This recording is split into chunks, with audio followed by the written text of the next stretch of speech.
guys, welcome back to my YouTube channel. Guys, අපි සිංහරාජ කියපු trip එකේ vlog එක තමයි මේ විදියට ඔයගොල්ලොත් එක්ක share කරගන්නේ. මේ vlog එක නම් ඔයගොල්ලන්ට ගොඩක් special වෙයි සිංහරාජ ගැන ලොකු knowledge එකක් ගන්න. සිලුනි hi මගේ channel එකේ දෙවෙනි vlog එකේ මේ සිලු ඉන්නේ. මේ trip එකත් organize කරලා තිබ්බේ කිරින්ද යාත්‍රා ආයතනෙන්. ඉතින් මේ trip එකටත් මාව එකතු කරගත්තට කවින්ද සර්ට කලින්ම thanks කරන්න ඕන. අපි දැන් සිංහරාජයේ වනාන්තරයට කිට්ටු වෙමින් ඉන්නේ ටිකට්ස් ගන්න ළඟයි. ටිකට්ස් ගන්න තව මීටර් 30යි තියෙන්නේ. වනාන්තරයට ඇතුළු වෙනකන් මෙන්න මේ විදියට අපිට ටිකක් දුර පයින් යන්න සිද්ධ වුණා. අපි පිටදෙනිය එන්ට්‍රන්ස් එකෙන් තමයි ඇතුළු වුණේ සිංහරාජයට. ඉතින් එතන ප්‍රවේශ පත්‍ර කවුළුව ගාව මෙන්න මේ විදියේ vibe එකක් තමයි තිබුණේ. බයෝ කරන ළමයි දජයධාරී විශේෂ මතකයි නේද? මේ බෝඩ් එකේ ඉන්න කැහිබෙල්ලත් දජයධාරී විශේෂයක්. සංරක්ෂණය කිරීමට අවශ්‍ය පරිසර පද්ධතියක් සංරක්ෂණයට පාවිච්චි කරන අන්තරාට ලක්වුණු ආකර්ශනීය සතෙක් තමයි දජයධාරී විශේෂයක් වෙන්නේ.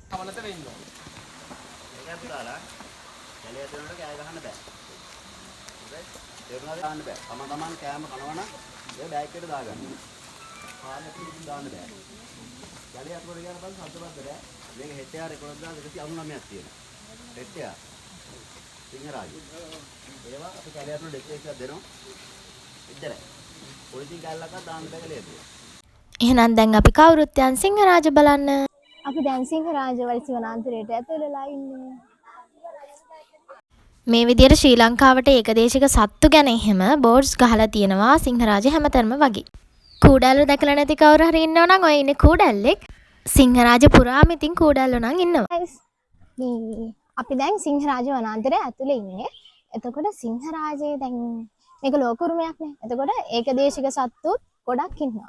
ඒ නිසා ඒ සත්තුන්ට කරදරයක් නොවි, ඒ වගේ මේක දේශික ශාක විශේෂ තියෙනවා. මේ කිසි දෙයකට කරදරයක් නොවි අපි අපේ පාඩුවේ අපි සබාදහම රස විඳින්න තමයි මේ විදියට සිංහරාජ වනාන්තරයේ ඇවිදින්නේ. මේ තියෙන්නේ දියබල්ලගේ බෝඩ් එක. දියබල්ලත් ශ්‍රී ලංකාවට ආවේනික වෙච්ච ශීරපායි සත්ත්වෙක්. මේ පාර සිංහරාජ ගියාම ගයිඩ් අංකල් කෙනෙක්ව සෙට් වුණා. ඒ නිසා සිංහරාජ ගැන ගොඩක් දේවල් මට දැනගන්න පුළුවන් වුණා. ගොඩක් වෙලාවට මිනිස්සුන්ට අමතක වෙන දෙයක් තමයි ඒගොල්ලෝ සබාදහමේ කොටස් කියන එක. ඉතින් සබාදහමේ කොටස් හැටියට ඕගොල්ලෝ සබාදහමට ආදරය කරලා ජීවත් වෙන්න. හායි කියන්න මල්ලි. හායි. කවුද? Matheesha. Hi hi. Hey, say hi to my vlog. Hi there. Hi. Hi guys, මාත් එක්ක සිරුලි ඉන්නවා. අපේ පරණ vlog දෙකක හිටපු සමාජිකාවක්. අපි ඉස්සරහට යනවා සිංහරාජයේ වනාන්තරයේ. මේ ආකාරයට අපිට සමහර කුරුළු විශේෂවල ශබ්ද ඇහෙනවා. ඇත්තටම මේ වෙලාවේ ගයිඩ් කෙනෙක් ළඟ හිටියනම් කියලා හිතනවා.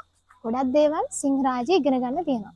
මට ඕගොල්ලොත් එක්කත් බෙදා ගන්න තිබ්බා. මම ගයිඩ් කෙනෙක් හොයාගෙන වීඩියෝස් කරනවා. එහෙම හිතාගෙන යද්දි මට ගයිඩ් කෙනෙක්ව ටික දුරකින් හම්බ වුණා. මේ තියෙන මීවන එලෙවල් බයෝ කරන ළමයි ඉන්නවනම් මීවන කොතෙන්දිද බයෝ සිලබස් එකේදී හම්බ වෙන්නේ කියලා කමෙන්ට් සෙක්ෂන් එකේ දාගෙන යන්න. say hi to මල්ලෝ. මේක ඇවිල්ලා සිංහරාජේ මේ බහින්නේ අපේ ගිංගඟ සිංහරාජ මාහිම. සිංහරාජ මාහිමෙන් බහින ගිංගඟ මේක. මේක බයි මේක වැටෙනවා අපේ ගිහිල්ලා මෙහෙන් ගිහිල්ලා කොළඹ තැනට ගින්තොටින් මූදට. ඊට පස්සේ සිංහරාජ අපිට තව තියෙන සිංහරාජ මාහිම් වෙනවා දිස්ත්‍රික්ක 3කට. ඒ කියන්නේ ගාල්ල, මාතර, රත්නපුර. රත්නපුර කියන්නේ රත්නපුරේ ඇවිල්ලා තුඩව ඒ පැත්තේ ඒ ලයින් එක තියෙන්නේ. ඊට පස්සේ මේ ඇවිල්ලා අපිට මේ යන්නේ මාතර එන්ට්‍රස් එක තියෙන්නේ. මාතර එන්ට්‍රස් එකේ මාතර පිටදෙනිය කඳ උරෙන් තමයි අපි දැන් සිංහරාජයට ඇතුල් වෙලා මේ ඇවිදින්නේ. අපේ ප්‍රධාන දියැලට තියෙනවා කිලෝමීටර් 3මාරක්. ඊළඟට අමතරව යනවා අපි දැන් පිටදෙනිය සංරක්ෂණ මධ්‍යස්ථානට. පිටදෙනිය සංරක්ෂණ මධ්‍යස්ථානට ගිහිල්ලා මධ්‍යස්ථානෙන් තමයි අපි ඇල්ලට යන්නේ එන්ට්‍රස් එක හරහා. ඒකදේශික ශාක විශේෂ ගැන විශේෂ ගන්නේ ඒකදේශික ශාක කියන්නේ මේ තියෙන හොර මිල්ල ඊළඟට ඒ වගේ නොකුත් ಜಾති තියෙනවා මේකේ වැල් වර්ග තියෙනවා දේවල් කුකුළු වැල්, පිනීරිය වැල්, වෙනි වැල්. සතු මේක ඉන්නවා පලාපොළඟ. ඊළඟට හැටුල්ලා, දඬු දේනා, වඳුරා, රිලවා, ගෝනා ඒ වගේ සත්තු. මේක ශ්‍රී ලංකාවට ආවේනික ඒකපත්තික ශාකයක් මේ තියෙන්නේ. අලි හොඬ කියලා. අලි හොඬ. මේ සද්දය ඇහෙන්නේ රැහැයියන්ගේ. අඳුර වැටෙනකොට තමයි උන්ගේ සද්ද එනවා කියලා අපිට ගයිඩ් අංකල් කිව්වේ. මේ ඇහෙන රැහැයියන්ගේ සද්ද එන්නේ ඒගොල්ලෝ කෑ ගහනවා නෙමෙයිදෝ. ඒගොල්ලෝ පිහාටු මදිනකොටලු ඒ සද්ද එන්නේ. අපිට මේ හැම විස්තරයක්ම කිව්වා අපේ ගයිඩ් අංකල්. ඉතින් සිංහරාජට එන ඕගොල්ලන්ට මේ විදිහට ගයිඩ් අංකල්ස්ලාත් එක්ක යනවා නම් ගොඩක් දැනුම එකතු කරගන්න පුළුවන් වේවි. වතුර බොන්න පුළුවන් දියපාරක් ගාව තමයි දැන් මේ කට්ටියම ඇවිදලා ඉන්නේ. වතුර පුරවනවා. මේකේ වතුර ගොඩක් පිරිසිදුයි. මේ තියෙන කැහිබොල්ලගේ බෝඩ් එකක්. ඉතින් වන්දවියමේ තර්ජනයට ලක් වෙලා තියෙන ශ්‍රී ලංකාවට ආවෙනික පක්ෂියෙක් තමයි කැහිබොල්ල කියන්නේ. ජාන මංකොල්ලයක් එහෙම නොකර මේ වගේ සංරක්ෂිත ස්ථානයක හොඳට සංචාරය කරලා එන එක සංචාරකයෙක්ගේ යුතුයකමක්. හයි ගෑනි. ඔය ඉන්නේ බෝධිලිමා. පිරිමි සතානේ. බෝධිලිමාගේ පිරිමි සතා. කොහමද ඔයාගෙන පිරිමි සතෙක්ද ගෑනි සතෙක්ද කියන්නේ? පාටේ. ගෑනු සතා පාට වෙනස් කරන්නේ දුඹුරු පාටයි. ඉන්නේ මේ පාට. පිරිමි සතා පාට වෙනස් පාට කරනවා. වෙනස් කරනවා. Thank you. හින්දෝ විදියා. ඒ මොනවද? මෙයාට කියන්නේ නයිලෝන් බෝවිඩ්. නයිලෝන් බෝවිදිය. නයිලෝන් බෝවිඩිය පාවිච්චි කරන්නේ තුවාල සුව කරන්න කියලා ගයිඩ් අංකල් කිව්වා. කියලා? මෙහෙම පොඩි කරනවා. හා. පොඩි කරාම මෙහෙම මේක වෙනවා මේක. හා. ඒක එතකොට තුවාලේ සුව වෙනවා. තාල. ගිනි අතාල. තාල. ගිනි වටාල. ඒ කියන්නේ මම්මුලාවලක් පෑගුණාම මොකද වෙන්නේ? ගිහලා දැන් අපි ඉස්සරහට යනවානේ. හා. අපි එතකොට අපිට යන පාර නෙමෙයි පෙන්නුම් කරන්නේ. ඒ අය එහෙම වෙන්නේ මොන හරි මෙන්ටැලිටි අවුලක් වෙනවද? සිංහරාජු කියන ජය මේකත් එක තමයි අපිට ඒක වෙන්නේ. සිංහරාජු සමන්ද යාම්දරන් ගැඩවියක් නේ. මේක ඇවිල්ලා ඊට පස්සේ සමන්ද යාම්දරන් ගැඩවිය මේක යනකොට කටවරද්ද ගන්න එකයි කියලා තමයි කියන්නේ. එතකොට අපි සමන්ද යාම්දර අපිට ඒ යන ගමන යන්න දෙන්නේ නැහැ. මඩ පොවත්තල පාරවල් වරද්දලා අපි අතරමං කරනවා. හා. ඒක තමයි මම්මුලාවල් පෑගෙන. කියලා අපි කියන්නේ. ඔය එතිල තියෙන වැලට කියන්නේ පුස්වැල කියලා. ඕලුමුවා කියන්නේ ලංකාවට ඒකදේශික සත්වෙක්. ඔතන පැහැදිලිව බැලුවොත් බලා ගන්න පුළුවන් වෙයි පලාපොළඟ ඉන්නවා. එයාගේ හිස කොටස ත්‍රිකෝණාකාරයි. ඒ කියන්නේ එයා උග්‍ර විස සහිත සර්පයෙක් වෙනවා. මේ තියෙන්නේ බංගලා 3යි සංරක්ෂණ මධ්‍යස්ථානය ගැන තියෙන නාමපුවරුවක්. ඉතින් අපි ඕකෙන් පිටදෙනිය බංගලයකට යනවා. තව පොඩ්ඩකින් ඕගලන්ට ඒක බලා ගන්න පුළුවන්. මේ තියෙන බෙරළිය ගහක්. මේක පාවිච්චි කරනවා බඩේ අමාරු වගේ දේවල් වලට ඖෂධයක් හැටියට.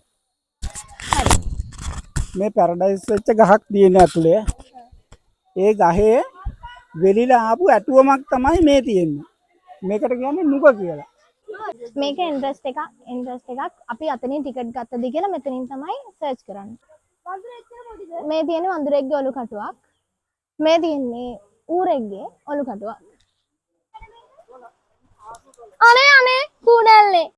සිංහරාජ වනාන්තරය මීටර් 900ට වඩා ඉහළ උන්නතාංශවල පවතින වනාන්තරයක්. එතකොට සිංහරාජ වනාන්තරයේ වර්ෂාපතනය මිලිමීටර් 2000-4000 අතර වෙනවා. මේ සිංහරාජය ඇතුලේ තියෙන අම්බලමක. හරිද? එතකොට මේ අපිත් එක්ක ආව යාත්‍රිකේ අපේ ස්ටුඩන්ට්ස්ලා එන්නවත් ඉතින් අපි අම්බලම නැවතිලා පොඩ්ඩක් රෙස්ට් කරනවා. සිංහරාජය අපි යන මේ මේන් රෝඩ් එකට අමතරව තව එක අතුරු පාලවලුත් තියෙනවා. මේත් පලාපොළඟින්. මේ තියෙන්නේ ගින්ගඟ. එතකොට ගින්ගඟේ මාළු ඉන්නවා. අපේ මල්ලි ලඩි ඉන්නවා. මන මතීස් ඉන්නවා. මෙතන ගින්ගඟෙන් එහා පැත්තට ගියාම ගාල දිස්ත්‍රික්කය තමයි හම්බෙන්නේ. අපි දැන් ඉන්නේ මාතර දිස්ත්‍රික්කේ. එතකොට තප්පර කීපයක් ඇතුළත අපිට දිස්ත්‍රික්ක දෙක මාරු කරන්න පුළුවන් මෙතන.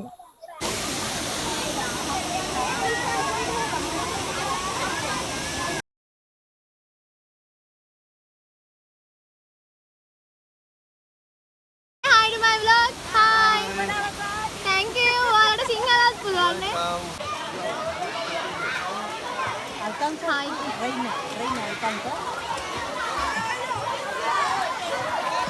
Say hi to my vlog. Thank you.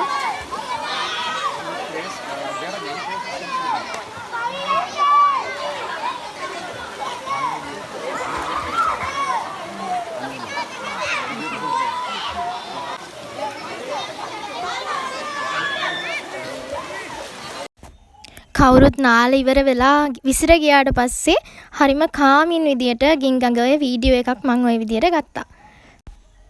නාන්න නම් උනේ නෑ. ඒ උනාට වතුරේ සීතල දැනුනම නෑවනම් කියලා හිතුණා. ඔය උඩ තියෙන පාලෙමෙන් තමයි බංගලා එකට යන්නේ. ලස්සන අත්දැකීමක් ලැබුවා. සමනලයෝ දෙන්නෙක් ඇවිල්ලා මට වැහුවා. ඉතින් ඒක ලස්සන නිසා මං හිතුවා ඒක මේ vlog එකට දානවා කියලා. ඊට පස්සේ මං අර කලින් කියපු බංගලෝ 4න් අපි පිටදෙනිය බංගලෝ එකට යන්න ගත්තා. කුකුලා. මේ ඉන්නේ අපේ ගයිඩ් අංකල්ගේ නම තමයි සරත්.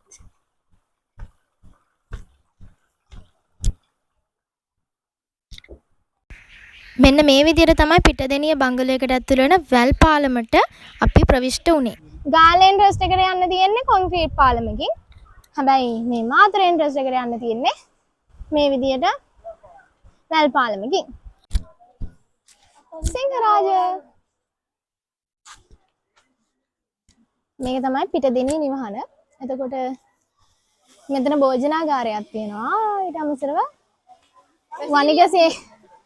වනිගසේකර ශාලාව තියෙනවා.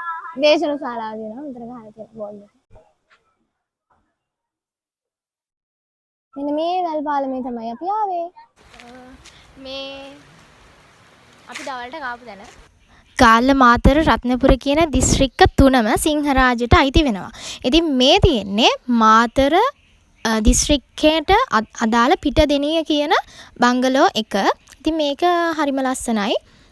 නැවතිලා කෑම කාලා ඊට පස්සේ අපි මෙතනින් යන්න ගියා. මං කලින් සැරේ ආවම කීයත් මේ පිටදෙනිය බංගලෝ එකට.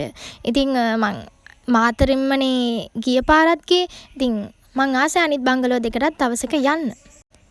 ඒ සිංහරාජ මැප් එක. මේ ඉන්නේ අපිත් එක්ක ආව කට්ටිය. මේ තියෙන පුෂ්ප ශාකයක් කරන කටු ඉතුල් ශාකය.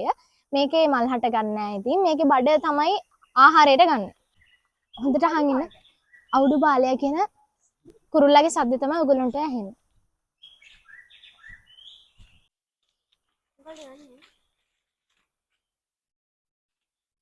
ඒ තියෙන වෙනිමල් ගැට. වෙනිමල් ගැට හොඳ ඖෂධයක්. පුරුකක් තමයි ඕලුමෝ කියන්නේ.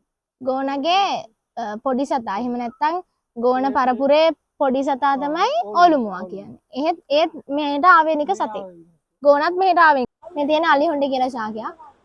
මේ තියෙන්නේ කොටාත්ත. මේ තියෙන්නේ දිගාත්ත. තියෙන මේ අලි හොඬ. දකුණු පළාතේ ජාතික පුෂ්පය. හිම්බෝවිතියා. දකුණු පළාතේ ජාතික පුෂ්පය. දකුණු පළාතේ විතරයි. ඊළඟට ගයිඩ් අංකල් කිතුල් මල් වලින් තෙලිච්ච ගන්න විදිය අපිට කියා දුන්නා. කිතුල් ගහක් හැරගහලා ඊට පස්සේ ඒකේ මල ඉස්සෙල්ලා කොපු ටික ගලවලා අගිරනවා. අගිරුවට පස්සේ මේකේ පට්ට ගලවලා අරන් තමයි වෙලන්නේ මල. වෙලලා ඊට පස්සේ කැරල්ල කපනවා කියලා ඒක මුලින් කපන පොඩ්ඩක්. ඊට පස්සේ දිගට කපනවා. මෙතන වතුර නම් මාරම පිරිසුදුයි සහ කූල්. සිංහරාජ ගිහින් නැති හැමෝටම මම ආරාධනා කරනවා සිංහරාජය ගිහින් බලන්න කියලා. ඉතින් අද vlog එකෙන් ඔයගොල්ලෝ මොනවාම හරි දෙයක් ඉගෙන ගත්තා නම් මට ගොඩාක් සතුටුයි. මේ විදිහට අපි සිංහරාජෙන් එළියට ආවා. දවසේ අවසානයේ DJ එකක් තිබුණා. ඒකට dance කරලා ගොඩක්ම සතුටින් ඉවර කරපු දවසක් ඒ. මේ vlog එක ලස්සන කරපු හැමෝටම ගොඩාක් thanks. ඉතින් මගේ channel එකත් subscribe කරගෙන යන්න. මං ගිහින් එන්නම්. හැමෝම සතුටින් ඉන්න ඕන.